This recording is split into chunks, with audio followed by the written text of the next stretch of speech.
we're gathering this data in the midst of the coronavirus outbreak in the context of lots of privacy work that we have done over the years. The most recent of which I'm going to walk you through right now, which came out in a report that we issued in November. So literally around the time the first coronavirus cases were occurring in Wuhan, China, we did a survey and reported on how Americans are concerned and confused and don't feel like they have control over their personal information. And that's sort of the grand story of really the past decade or 15 years, this wariness, this confusion, this concern, this distrust of data collectors has become more pronounced for a variety of reasons.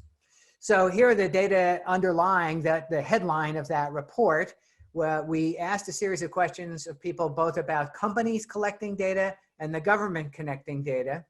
And you'll see there's a bit of variance depending on whether the company is a collector or the government is a collector. But by and large, people say they don't feel like they have control over the data that companies or the government collects.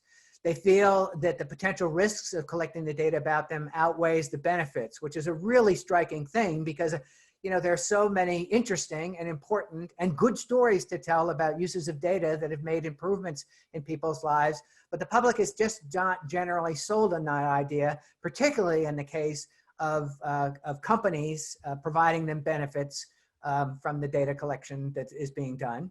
They're concerned over how the data is collected, and they have very little understanding. Then one of the striking things that's emerged in the past 5 or 6 years is this sense that the surveillance systems, the data gathering systems, the analytics and what they result in are just sort of a mystery, are a black box thing. And a lot of people have told us in previous surveys, when we asked a question, if you really needed to get to the bottom of something, if you want to know what was going on in your life and data collection, do you think you could do it?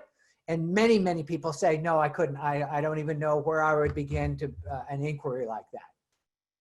And a lot of this now falls on the data collection companies and the analytics companies because people don't necessarily trust them.